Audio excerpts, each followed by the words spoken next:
some of the more observant ones among you have noticed there is no pub. I don't know if you caught that. I said, what the heck, dude? Where's the pub? So, well, that's true. We did this on purpose. We wanted to have an open house before the pub was officially open for a very specific reason. And the reason being, if it'd be very easy for us to have had it all finished. You walk in, the smell of burgers wafting, beer being poured, profanity already written on the bathroom wall, and you're just like, all right, look at what they did. You know what I mean? Like, wow, they did a good job with this place. This place is awesome, which is what it will be, I promise. But the issue, the problem that I have with that is I don't want it to be a they did thing. I want it to be a we thing. I don't want this to be a his or theirs. I want it to be an our pub. That's really what our hope and our desire is when we started this thing. What we've done is we started up a nonprofit organization called the Oregon Public House. The Oregon Public House is a public benefit nonprofit. And basically what it is we exist to raise money for other local charities in the area. What if there was a business that was out there that was actually, their only job was to specifically raise money for these charities, these great organizations that are doing wonderful things that are dying? I guarantee you, all of our charities that we're currently partnering with, we're going to partner with about up to 10 different local charities, and they'll be rotating charities at different times, covering a wide gamut of social justice, environmentalism, lots of different areas where people come in and they're able to say, this is something that's on my heart.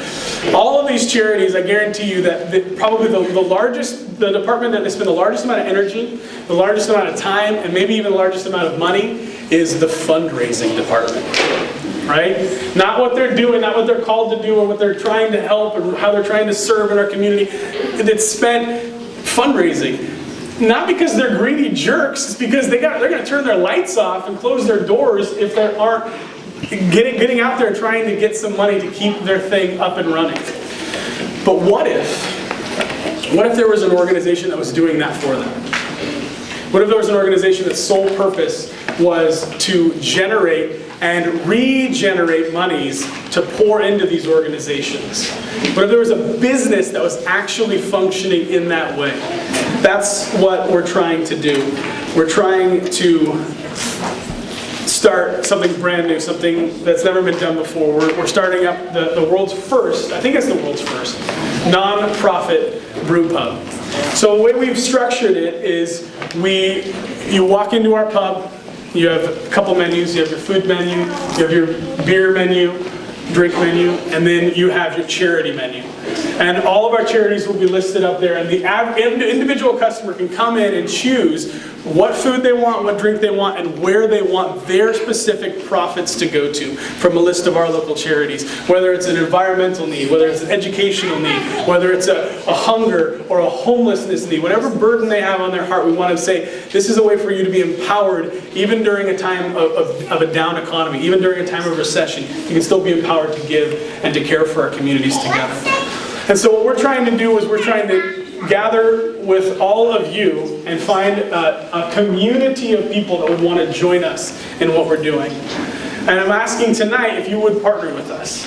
If you would partner with us in what we're trying to do and in this endeavor. Many of us here come from all different walks of life. The team that we currently have, many of us are motivated by our faith. Many of us are motivated by our love for this city and care for the less fortunate. Many of us are motivated by a new business model that's really exciting, because I do believe this is a very exciting new business model, something that can catch on and hundreds of people can replicate. But we need people to be partnering with us. We are about halfway to our goal of raising $75,000 to open the pub. We're trying to open the pub with zero debt.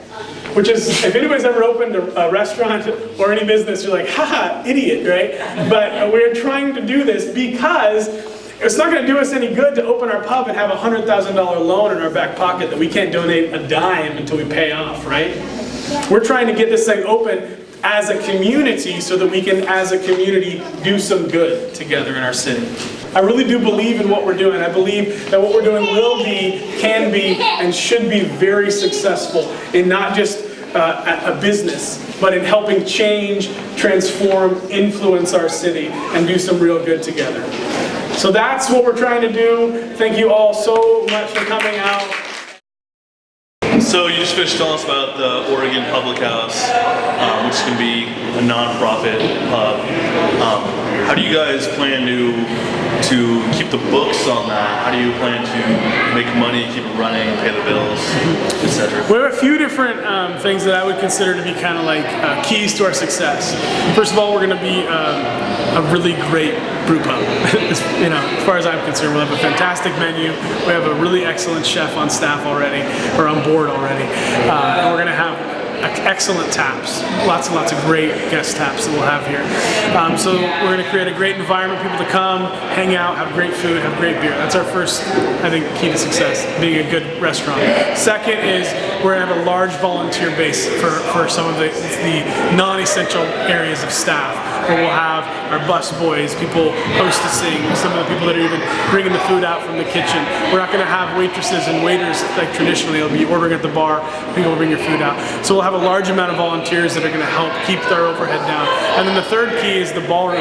We also manage the Village Ballroom, which has been very successful. We're renting it out about 5 days a week. We have different groups in here, everything from Zumba classes to school dances to weddings. We have lots of events up there, and that goes to continue to pay the rent, pay the overhead of running the business itself. And you guys are affiliated, but unofficially affiliated with the community church, right? Mm-hmm. What's the name of that church? The church's name is the Oregon Community Church, and that's the church I pastor. And many of the people that are a part of the vision for the pub, getting it up and running, are a part of the church. There's also a great amount of people that aren't a part of it at all that are partnering with the pub. And so a lot of people are motivated. I shared a little bit of this. A lot of people are motivated in what we're doing by their faith. A lot of people are motivated by their love for our city, their desire to help others and care for others. And then we just have some interested business partners that say this is a really unique vision, this is a really unique kind of model that we would like to be a part of it too. So if I were someone who just was in the neighborhood somehow and stumbled in, when this place is finally open, would I know that it's affiliated with the church? Would there be any indications? Would there be any promotional materials for the church, vice versa? We haven't thought through that much. We're not going to have a sign on the building at all. The church meets here on Sunday mornings, and they pay rent to the public house just like any other meeting or group that meets in the ballroom. So the church is a completely separate entity, both financially, legally. The only connection is in heart and in vision. The church exists to care for the less fortunate. The church exists to help create community. And the public house, we really see that being the same thing. We exist to care for the community. We exist to create community among ourselves as well. As far as there being promotional material like on the tables, I don't think so. Maybe there'll be something that talks about a group of people that meet to kind of continue the vision of what we're doing. But I haven't really thought through exactly how that will work. We're not really a hard sell church. We'd love people to be a part of what we're doing because we believe in it, but we have no real kind of proselytizing mode that we work in. So you said the church meets upstairs. Mm-hmm. So this is the church then upstairs, mm-hmm. essentially. I didn't know that. Yeah. The ballroom is where the church meets. Okay. They rent that out on Sunday mornings, and then the kids will meet next door. We're going to be putting in a daycare, like a co-op preschool for the neighborhood, and then on Sunday mornings that'll be where the kids meet. So then moving that back to the pub specifically, I assume it's going to be a very family-friendly environment then? Yeah, it's definitely going to be a very family-oriented pub restaurant, for sure. Is it going to have a specific kids area or adult area? Is it going to be open later? Is there going to be a cutoff, or is this kind of more of a day dinner? I think it would be a model that you could say would be similar as like a McMinimans, where it's a restaurant, it's a pub. We'll have a little kids play area for kids to hang out. I have a little daughter. I love going to pubs where there's a play area for her to just go and do that while I have my food and hang out. So we'll have that. It will be open late. Usually OLCC will require us to have no minors on premises after 9, something like that.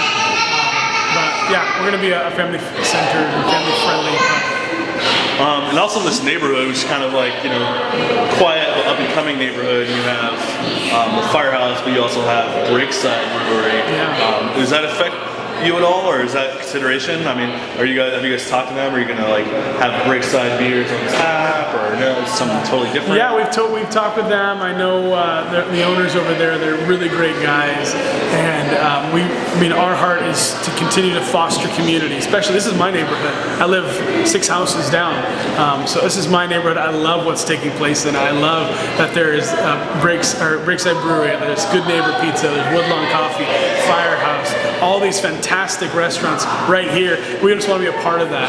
I think when you're about the first or second restaurant in a neighborhood, it's a little difficult. There's competition. But when you're the 5th or 6th, it's a good thing for the neighborhood. Now you can become a destination spot where people are coming from all sorts or parts of the city that didn't know about Woodlawn. Now they get to know, and they come and they say, I'm going to check out Firehouse next. I'm going to check out Breakside next. I go to those restaurants all the time. I hope they stay open. I'd be pissed off if they didn't. Well, that's also a good point about making it a destination, because right now it's just a neighborhood. Is there, do you think it's going to become a destination because of what you're doing here, the different business model you have? Or I sure hope so. Yeah, I sure hope so. I think that we have a very unique, we believe it's the first of its kind, this model.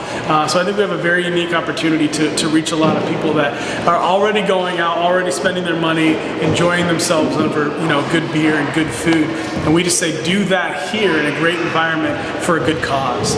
So I think that it could be something that pulls a lot of people because of what we're doing. And you mentioned our books earlier. Our books are going to be as transparent as humanly possible. We're going to know everybody that gets paid, what they gets paid. We're a nonprofit, so we have to keep our books open legally, but there's still ways you can mask that. We don't want to do that at all. On every menu and everything we have, we want to have exactly the amount of money we were able to donate last month, and let our patrons, let the people that are a part of this, be proud of that. This isn't my pub. This isn't our pub situation. We want them to be proud of what we're doing together by simply having food and drink together. Can you explain the model you're using as far as inviting people to be a part of it and investing in their benefits again? Yeah, so we have a couple different ways. One is partners, and partners are a tax-deductible contribution of any amount, and that allows you to actually give whatever amount you'd like to give, and then you get a tax-deductible contribution at the end of the year. And then we have founders. Founders are non-tax deductible because you get something in return. We have a level 2 founder, which is $1,500,